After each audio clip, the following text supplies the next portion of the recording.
Let's have the Planning Commission come to order. May I have Commissioner Herxler lead us in the Pledge of Allegiance?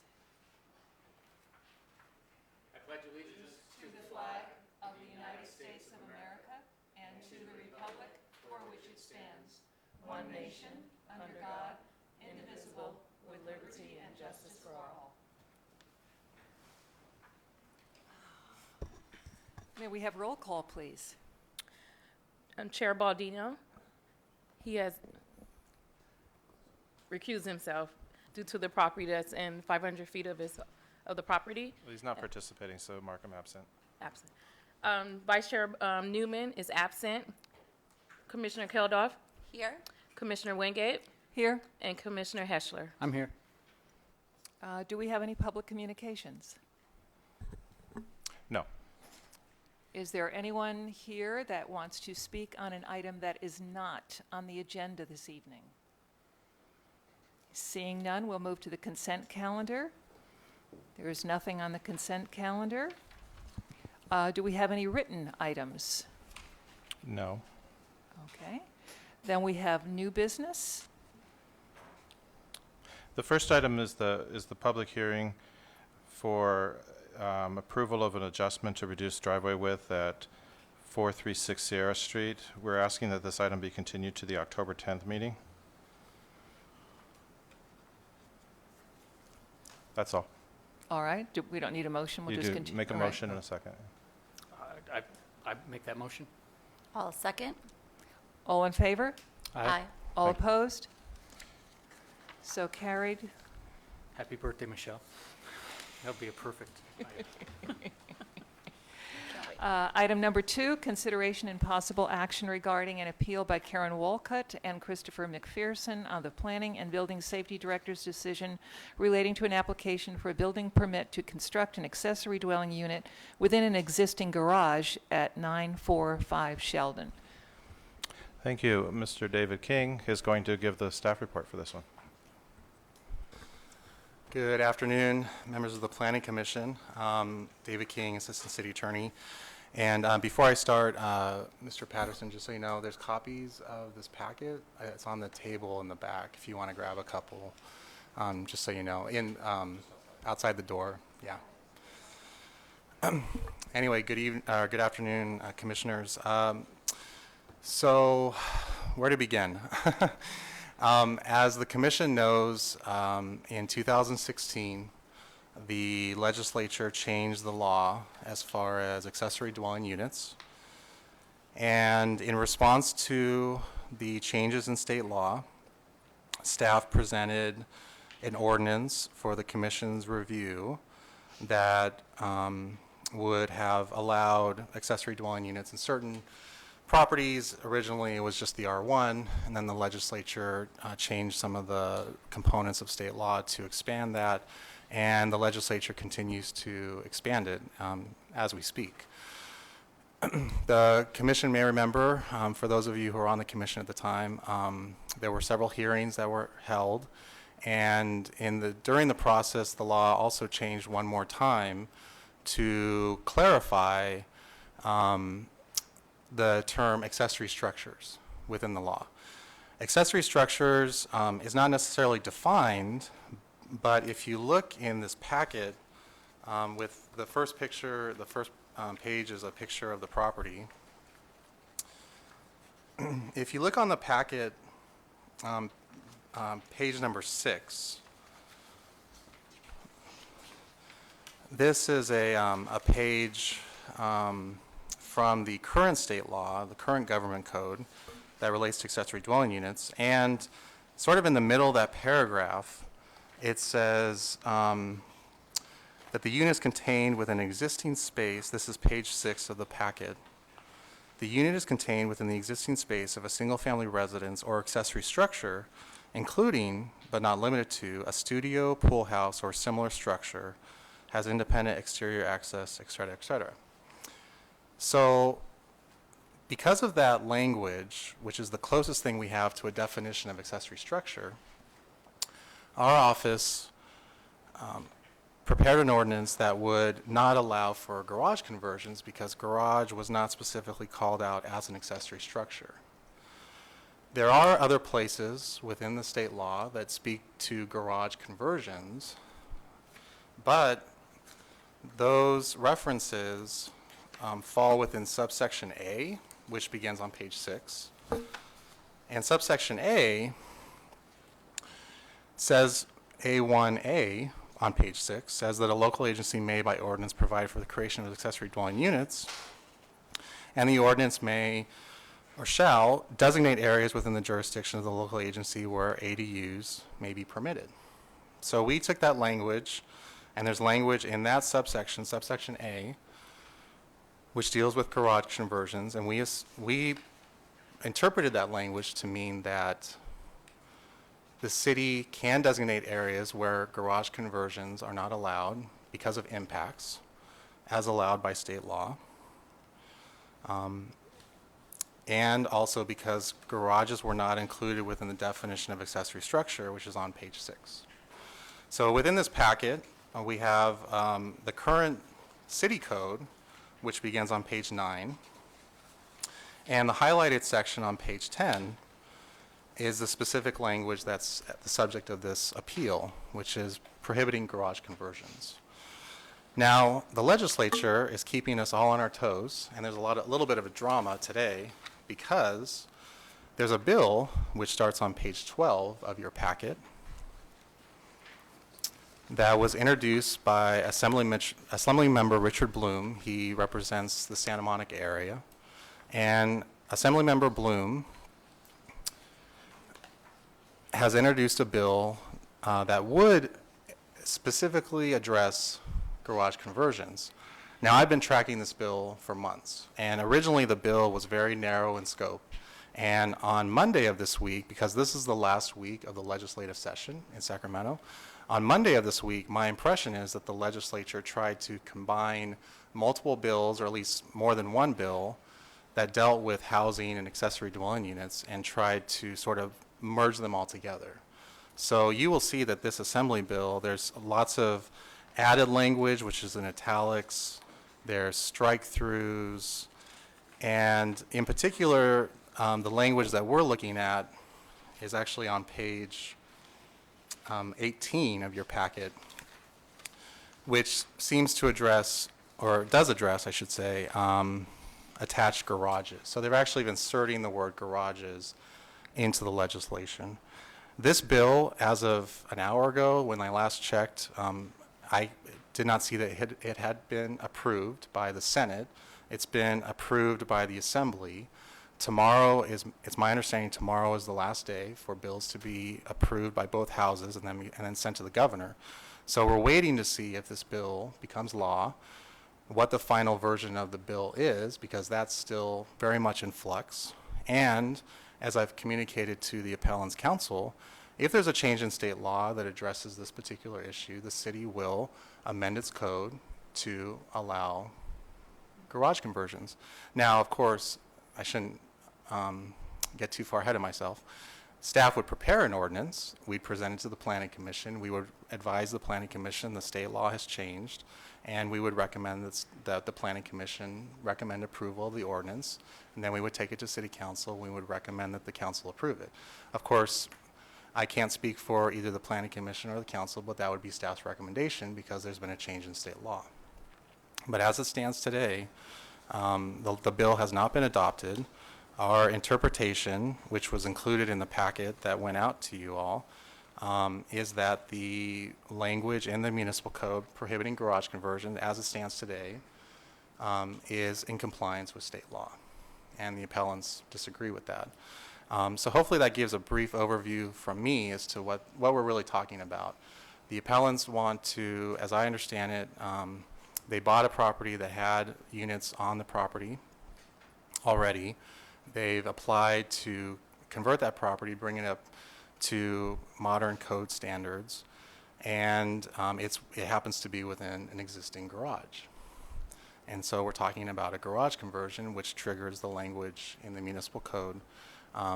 Again, that language could change if the legislature adopts the bill and the council adopts an ordinance changing that law, and that would be our recommendation, is that any change at the state level as far as the legislation, the city's code should be amended to address that. So that's where we stand at this moment. And we should have a better answer. Tomorrow's the end of the legislation, so we should know by tomorrow whether or not the bill's been adopted. And then the governor has 30 days to sign legislation into law, so we would know by October 13th at the latest if the bill has become law, assuming it's adopted by the Senate. So that's my presentation. I'm happy to answer any questions. The appellants absolutely have a right to speak to the commission, so if you have no questions for me, I'll turn it over to the appellants, and happy to answer any questions that the commission has.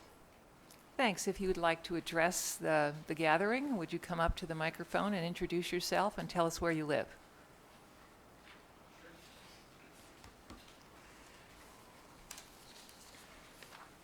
Hi. We've never done this before. This is kind of exciting. I don't know, Chris and I have lived in El Segundo now for almost 2 years. We bought our first home here. We're really excited about it. We looked for a very long time, probably like almost a year. The market was pretty wild at that time. We put out like 12 offers, and finally we found our home here. Unfortunately, the next 18 months since we've moved here has been a bit chaotic. We really just want to come into compliance with what we think is the state law. And the last 18 months has, been stressful. We bought our first home. We put every dollar we have into buying it, and then we just kept getting ordinances or whatever, like letters in the mail saying we had to convert the garage back, and quotes from contractors were like $50,000 to $100,000, which we don't have right now. So it was kind of stressful, but I don't know. Chris? Yeah, so we live at 945 Sheldon. Sorry. Yeah, she basically said it. I mean, we're in the interest of complying with state law, housing advocates, and, we bought it with the existing structure. This isn't really a change to how it's been operating in the neighborhood or anything like that. And Ryan probably speak better to the actual details of the state law, but our interpretation of it is that the city is not in compliance with current code. Garages do count as accessory structures, and we'd like to move forward converting it into livable space that is up to current code standards. Thanks. Thank you. Thank you. Good afternoon. My name is Ryan Patterson from the law firm Zacks Friedman and Patterson. Appreciate the time to address the commission tonight, and appreciate your attention to this matter. It's obviously of some importance, especially to the homeowners, and I think to the city as well. I represent Karen Walcott, Christopher McPherson, as well as the California Renters Legal Advocacy and Education Fund, and housing activists and renters Dylan Casey and Sonia Traus. I think that the issue is actually fairly clear. The city is not in compliance with state law, and we look forward to seeing the city brought into compliance. As it regards this project that we're talking about today, I think the homeowners are happy for the city to come into compliance in due course. It sounds like that's hopefully in the works. But for their project, they need to move forward with their lives. They have a right to approval of this project. It was wrongfully denied, and the right thing is to grant it. The basic legal framework that we're working within is there's a state accessory dwelling unit law, and then there's a local municipal ordinance dealing with accessory dwelling units.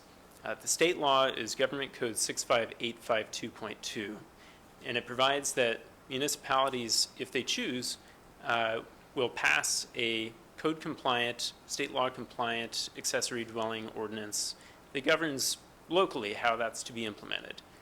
There is, in some areas, discretion for local requirements, harmonizing ADUs with the local context. However, there are a number of items that the localities cannot change. The state law requires certain things be done, and one of those is garages must be allowed to be converted into accessory dwelling units. If the local ordinance is not in compliance with the state law, then under state law, the local ordinance is null and void. And I think the hope in the policy background is that local municipalities will bring their code into compliance eventually. But for as long as they're not in compliance, state law says they're null and void, and the city is to process accessory dwelling unit applications according to state law. And the state law is fairly detailed in what requirements are, setbacks, fire code issues. Those are all built into the state law. So it's not like we're in a situation of the wild, wild west if the local ordinance is not applied. State law has provided for that. And that's the situation we're in here. State law requires that garages be allowed to be converted into accessory dwelling units.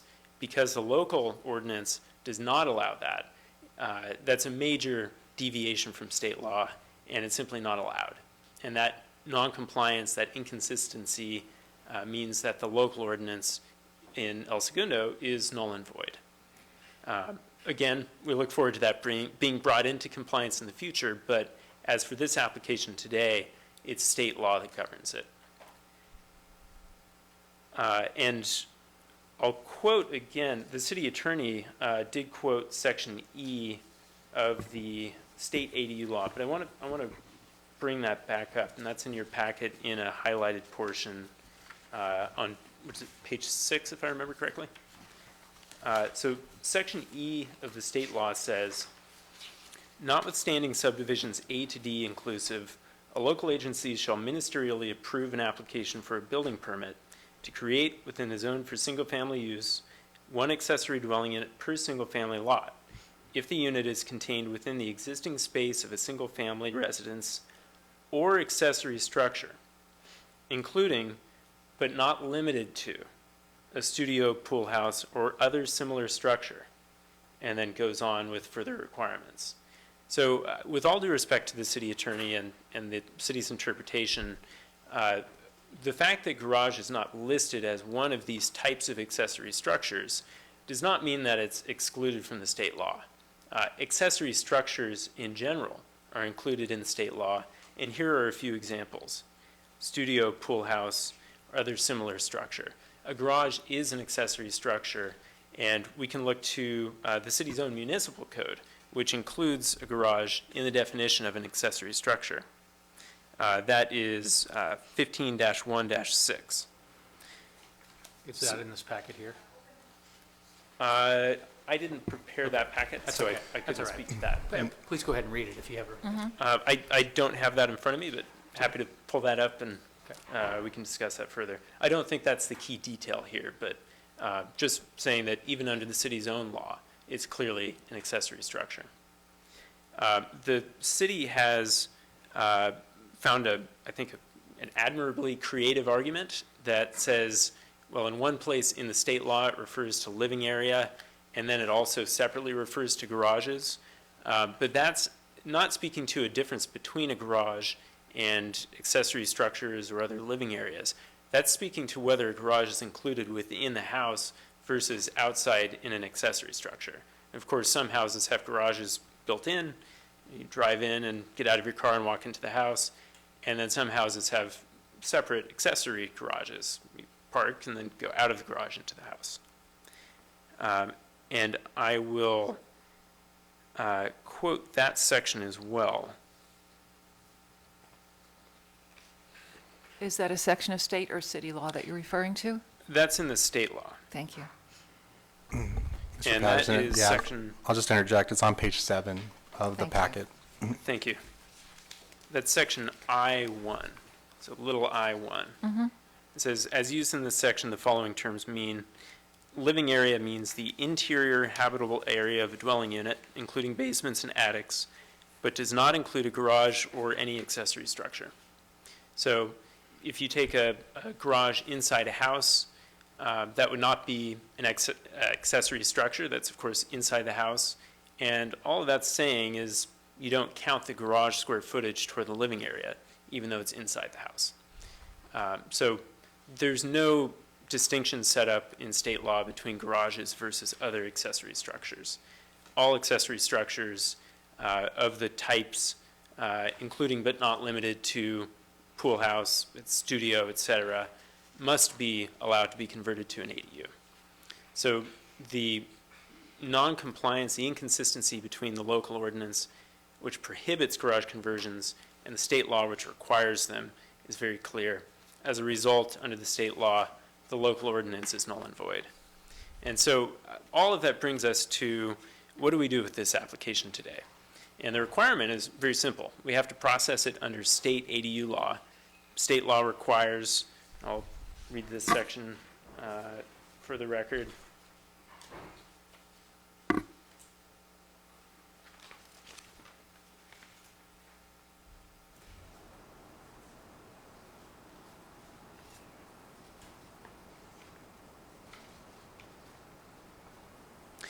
So going back to section E, which we read a moment ago, a local agency shall ministerially approve an application. So this is something that has to be approved without discretionary review, should be without a planning commission hearing even. That should have been done over the counter. I do appreciate the commission giving its time to this matter tonight, but it's really just to remedy an error that was made earlier, to fix it by approving this permit now at the planning commission stage.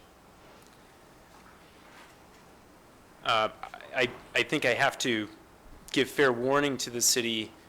It's not a harmless problem if applications like this are denied. The state ADU law applies. The state's Housing and Community Development Office, Department of Housing and Community Development, state agency, has submitted a letter to the city advising the city of its noncompliance with the state ADU law, not only in this area of denying garage conversions, but also a couple other areas where it's noncompliant. And I'll quote briefly, this is in the packet near the end, of your staff packet, not the one handed out tonight. The department says, the adopted ordinance section 2.k prohibits the conversion of existing garages and carports, which is not consistent with changes to ADU law.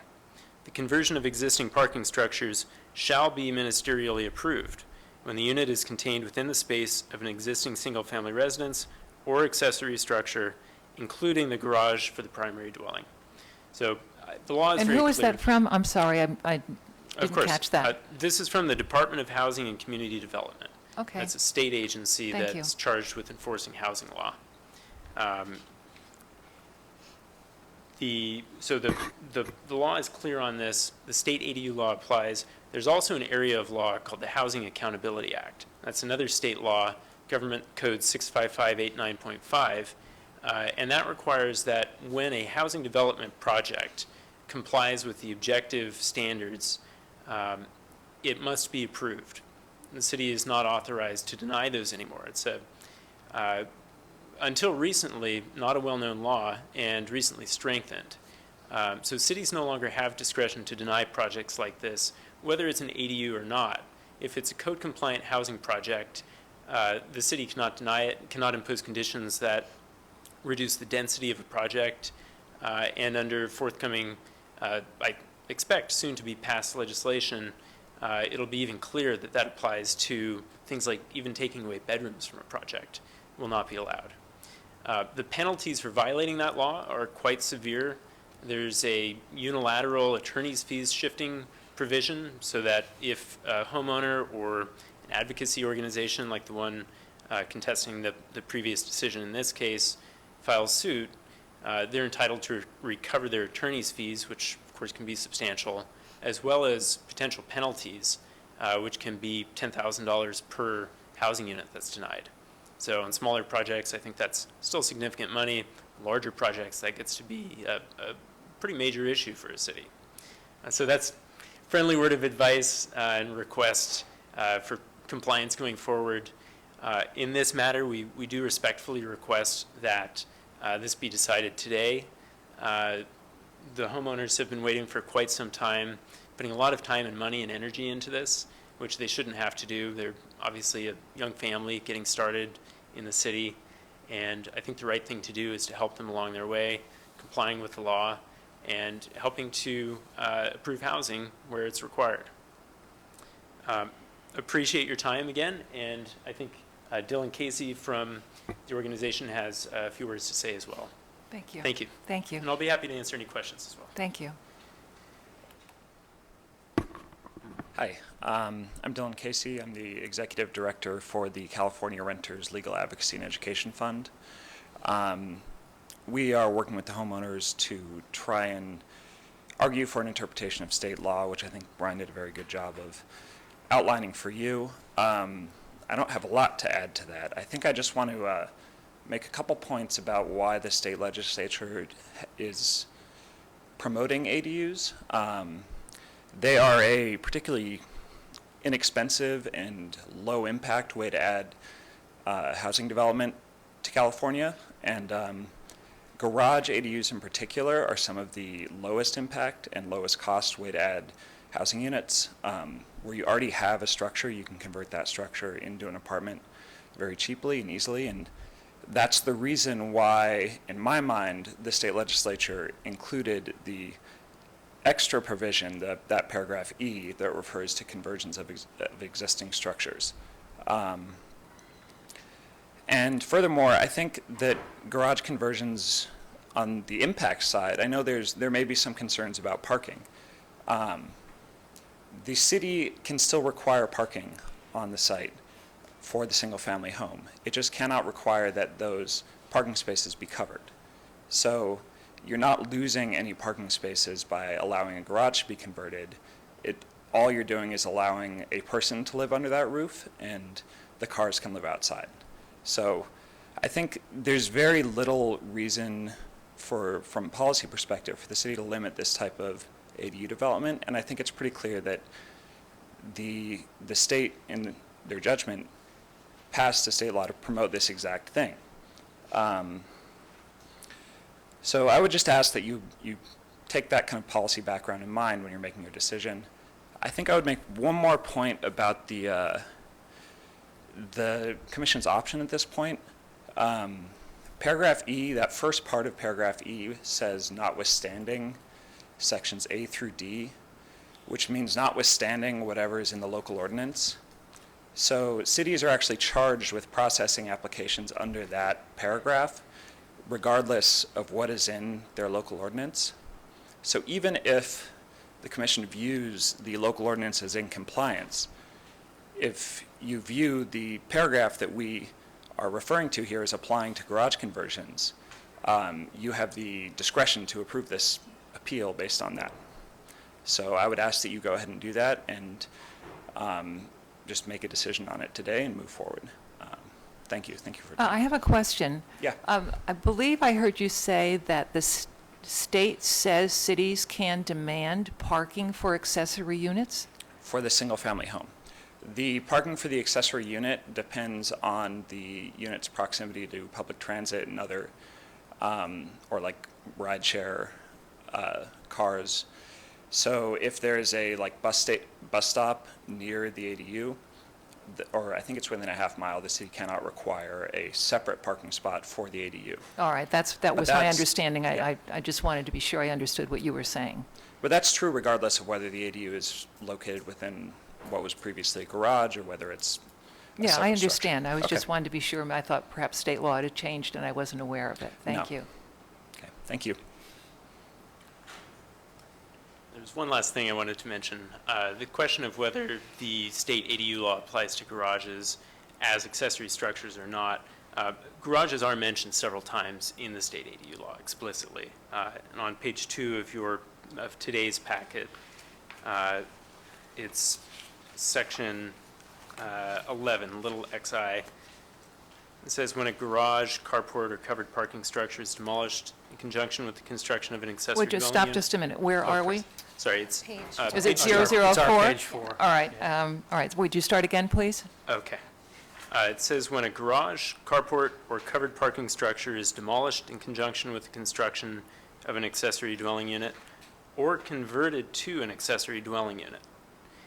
And then it goes on. There are several other places where it's referenced.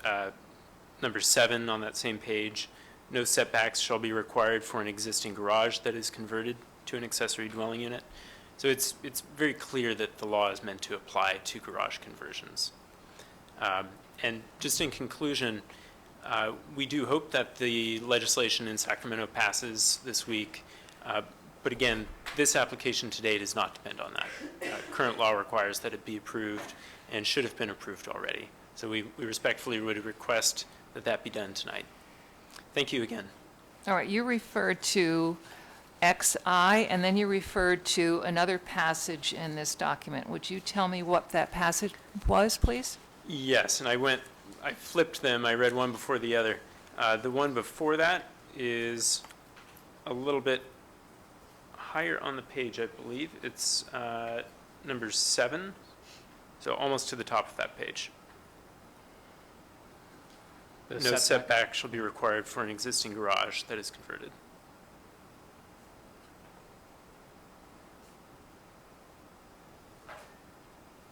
Thank you. Thank you. Is there anyone else who wants to speak to this topic? Can we get some guidance? Absolutely. So if there's no other comments from the public, we can close public communications.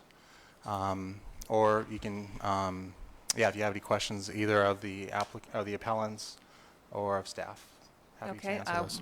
can you give us some clarity on, the items that were referenced in the state law on page 4, number 7 and number 11? Yeah, happy to do so, planning commissioners.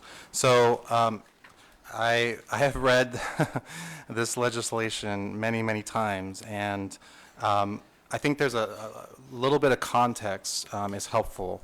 So what the legislature did in 2016 was that they took the existing state law, which was more aimed at like granny flats, and they call them secondary units, and they sort of planted new language within the existing state law, which was kind of problematic to begin with. And so subsection E, which is on page 6 of your packet, was kind of thrown in. And just to clarify the beginning of that subsection, it says notwithstanding subdivisions A to D, which I interpret that to mean this subdivision E trumps everything that's come before it, right? It doesn't trump the ordinance, it trumps A through D, meaning that this is what the city must do, right? So we're familiar with that. And then if you look at page 3, which is at the top of, if you look at the top of the page 3, subsection A1 says a local agency may, by ordinance, provide for the creation of accessory dwelling units in areas zoned to allow single family, and then the legislature added, or multifamily use. The ordinance shall do all of the following. A, designate areas within the jurisdiction of the local agency where accessory dwelling units may be permitted. The designation of areas may be based on criteria that may include, but are not limited to, the adequacy of water and sewer services and the impact of ADUs on traffic flow and public safety. So when we presented this ordinance to the city, we looked at that language, A1A, which was an existing state law before the 2016 bill. And the sections that Mr. Patterson raised on page 4, Roman numeral 7, and then Roman numeral 11, all fall within the umbrella of subdivision A. So the way that I interpret 7 and 11 is that if the city's designated allowed garage conversions in certain areas, then these provisions would apply. But the legislature specifically allowed local agencies to designate certain areas where certain ADUs would not be permitted. And to read it any other way would be to not give effect to that subdivision. And when this issue came up, as the commission's well aware, on-street parking was a huge concern to the city. Huge concern. because of the unique nature of El Segundo, smaller lots, narrow streets, traffic impacts, which the legislature specifically allows us to rely on, traffic flow, public safety, etc. And so when the ordinance was presented to the city, we relied on that language to say there's certain areas within the city where ADUs do not have to be permitted as long as you have a basis for doing so, and the basis was we are concerned about on-street parking and we do not want to allow garage conversions. And that's what we heard and we included in the ordinance. I would submit to the commission that if it was so clear that garages had to be converted, number one, why did the legislature not include it within subdivision E, which is on page 6? Why did they give examples of a studio, a pool house, or other similar structures? Why not add the word garage in there? In 2018, there was a bill introduced by Assemblymember Bloom out of Santa Monica that added the word garage in subdivision E. And I tracked that bill and it died in committee. So I took that to mean, there was an attempt to clarify subdivision E, to add the word garage, and that bill died. So then Assemblymember Bloom brought it up again. This year it was Bill 881, and he did the same exact thing. And we're tracking that bill, and we'll know tomorrow whether or not that bill or some iteration of it has been adopted by the legislature. The HCD letter, which was in your packet, HCD obviously is very keenly interested in housing issues. They want to interpret the legislation as broadly as possible. My job as the city attorney is to read the law, interpret the law as best as I can, and advise the city on what the law says. And I'm not seeing the word garage within subdivision E. And then when I look at A, 1A, that clearly indicates that the city has some discretion to designate certain areas within the jurisdiction as long as it's based on criteria such as water and sewer services or impact to ADUs on traffic flow and public safety. That's in the law. No one wants to talk about that at the state level. They don't want to talk about the discretion given to cities. They want to focus on certain words, the fact that garages are mentioned in the existing state law, but you have to look at the context. Mr. King, can you remind us why garages were excluded from the city? I mean, you described parking. Are there any other reasons that garages were not on the list? Historically, garages have not been considered habitable space. I've been practicing municipal law for 11, 12 years now, and there was always a concern about people living in garages due to safety issues.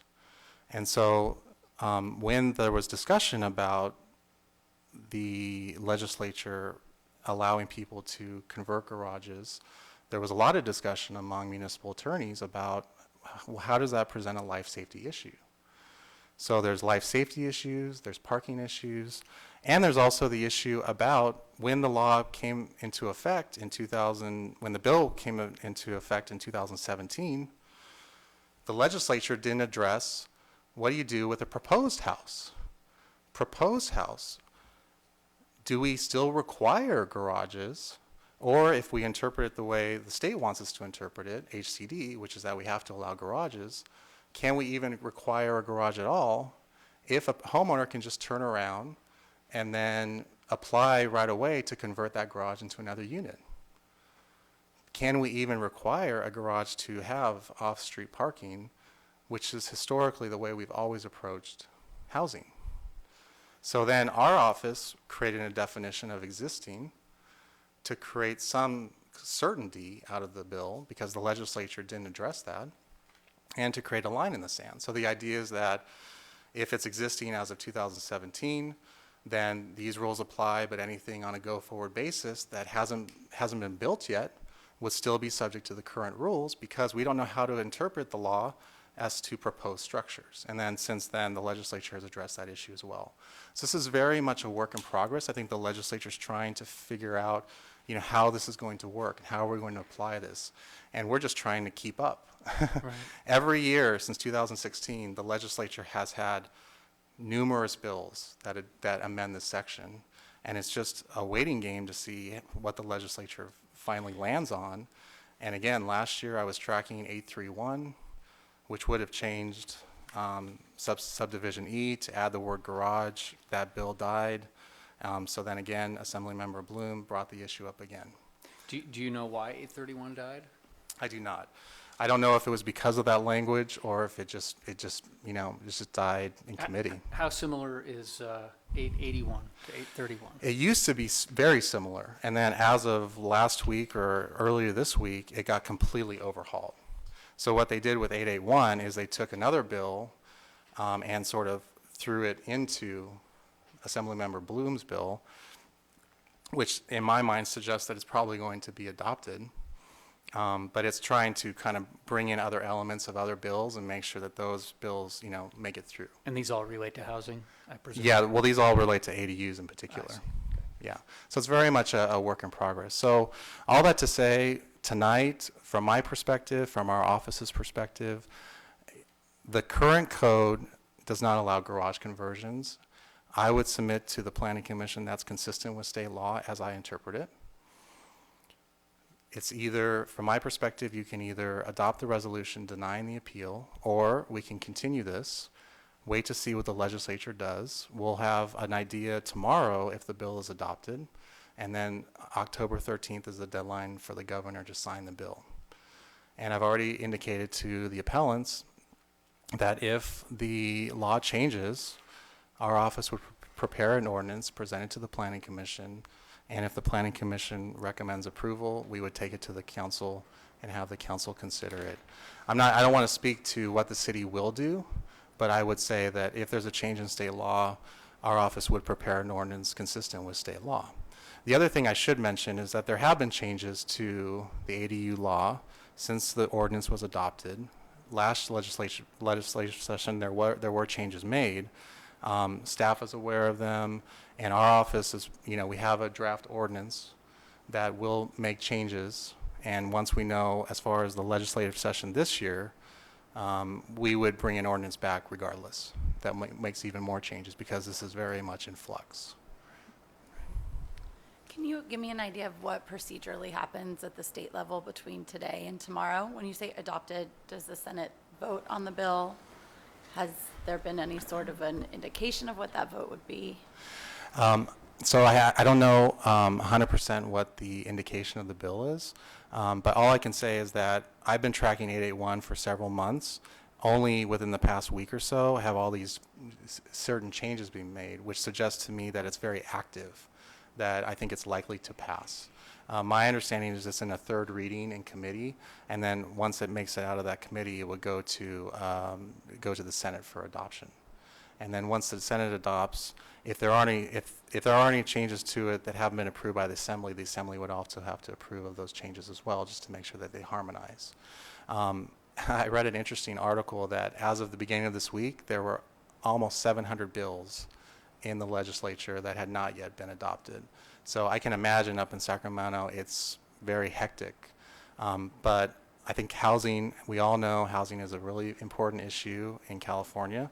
And so I'm thinking that, because there's been so many recent changes to this bill, it seems as though there's an interest in getting it through. So And if it doesn't get out of committee, does it die altogether? it dies. Or- Yeah. Right, so we'll have an idea as of end of the day tomorrow whether or not it's, I think the legislature can extend the session. I haven't heard that they're planning on doing that. I think they can do emergency sessions. Assuming that the legislative session ends tomorrow, if the bill is not approved by both houses at the end of the day tomorrow, then it would not be forwarded to the governor for his signature. And procedurally here, is our decision tonight something that gets kicked up to council? Only if there's an appeal of the decision. So from my perspective, you can affirm the appeal and overturn the director's decision. You can deny the appeal, which is the resolution that staff prepared, or you can continue this. And I would recommend either denying it or continuing it. We did not prepare a resolution because staff is not recommending that you overturn the director's decision. So if the commission desires to affirm the appeal, we would have to continue it and bring back the resolution at the next meeting for your adoption. And state law would change only after the governor signs it, is that right? That's correct. So it's going to Right. go to the Senate and then to the governor within 30 days? And is that typically a 30-day window, or does that sometimes happen right away? It can, anytime within that 30-day period, the governor signs bills. So, you know, there's always, it can't happen early in the process, it can't happen late. Right. So, I guess my question is, if we continue this, is Mhm. there a good chance that the state makes a decision by the time we convene again? yeah, I would say yes. The next scheduled Planning Commission meeting is October 10th. Because of the Champions of Business event, the September 26th meeting has been adjourned. And so October 10th would be 3 days before the end of the the governor's signing period. So I would think we'd have a really good chance of knowing what the status of the bill is at that point. Right. Can you give us an idea of are there any substantive changes to the ADU ordinance that would significantly impact how people go about doing business as the ordinance is today? So are the changes happening at the state level related to square footage or? So I know that the legislature is really aggressively trying to expand the use of ADUs and to remove any local obstacles to that. So if you look at page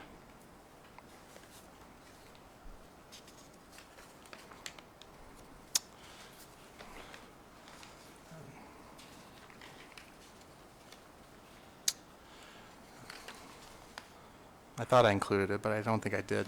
I didn't include all of the bill. The bill is actually, AB 881 is actually 50 pages long.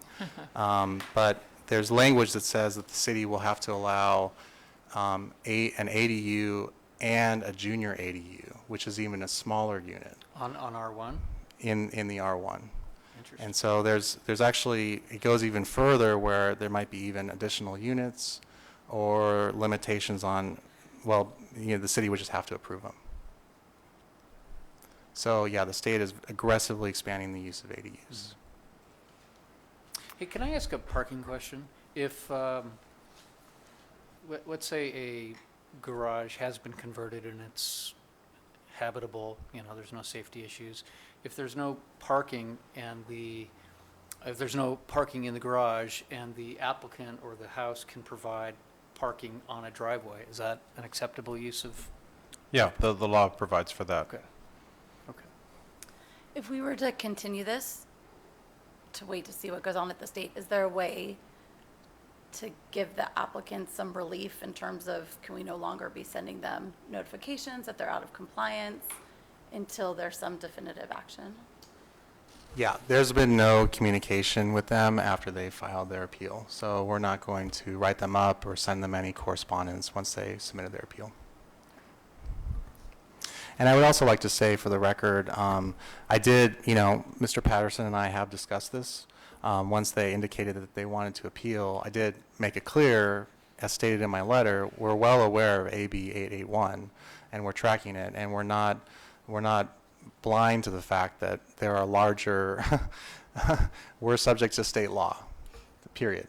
And so we're not, you know, ignoring that. And so we did make that clear to Mr. Patterson, the context for this appeal, but they wanted to proceed. Is there any discussion on the dais? I remember reading your story at the early part of this year, so I feel for you, you know, you guys have gone through a lot. But, you know, city law is city law, you know, so we're up here, I assume, in a quasi-judicial role here now. you know, it's above me to argue with city law if our city attorney is explaining that's the way it is. However, I absolutely feel your pain. I think the best course of action right now is to wait and see what the state does, because then this becomes a moot point. I understand Mr. Patterson's desire to get this over with and get a win here, but you know, you may end up with one anyway a week or two from now. So I would agree with Jay's assessment of, I mean, my inclination is to continue this until the state resolves their issue. It sounds like we're going to have a number of other things to incorporate, and it'll be a little haphazard to do this and then have to go back and do it again. Yeah, I agree with you, because we have been through this before, where we were waiting for a state bill to pass and then it did not pass. From what Mr. King has said, I think it's probably going to be approved in some form or another, but the decision was made by the Planning Commission with lots of input from the citizens that parking is very important, and that was why garages were excluded, because it wasn't part of state law. And there are some areas of town that are really, really, really impacted as far as parking is concerned, and this is one of them. So not to call out that area at all specifically, but that is why the garages were excluded. So I feel your pain, and I encourage you to enjoy your home as much as you possibly can and make the most of your lives. But I agree with you that I think if we can have a motion for continuance, I think that would be a good thing, and we may know within a week. I would do that. Make a motion. I motion that. I motion that we continue this till the next meeting, All which in is favor? October 10th. October 10th. All in favor? Aye. Wait, Aye. did Oh, you second? second, Oh. I'll second. Now all in favor? Aye. Opposed? Okay. Pass 3-3. 3-0, 3-0. excuse me.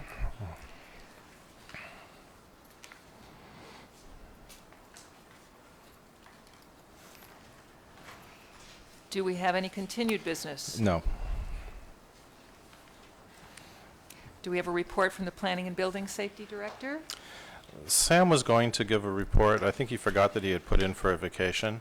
Can you get them on speakerphone Yeah. or something? He told me I was free to give the report, but I don't even know what the report was about. So we'll just catch him next time. We'll continue that, too. Yeah. Thank you, guys. Good luck. Thank you. Good Okay. luck. Any upcoming agenda items? Yeah, I put that on the dais. I'm probably not going to send these anymore. I'll just deliver them to the dais, and the reason for that is I made this last week, and I already had to make several edits this afternoon. Things are very fluid. Things are very fluid on the scheduling, and on Tuesday I sat in the executive meeting for Sam, and things were just getting moved all over the place. They're trying to set the city council agendas far in advance now. And so they also just don't want to have, like 3 o'clock in the morning meetings. So they try to put controversial things, one per meeting or something. So as I can do this, I will do it. And you'll notice that I've only put one certain date on here, and that will probably be the practice going forward, because it's just too fluid. Thank you. Any comments from the planning commissioners? Housing is the #1 topic in California right now, and I would not be surprised if this bill does pass. So this junior ADU thing makes me queasy. Yeah. I don't know that that's the best solution, but it's a solution, and, you just hope that it doesn't kill the town. It doesn't completely change the character of the town, but see what happens. Well, the bill may be changed in committee, so who knows? Yeah. We'll see. Anything, Michelle? I think that sums it up. Okay. Well, to our vast viewing audience, the El Segundo Auxiliary of Children's Hospital is having their wine festival this Saturday. I've got tickets. I'll be there. Can I have a motion for adjournment? A motion for adjournment? Oh, I don't know, adjourn.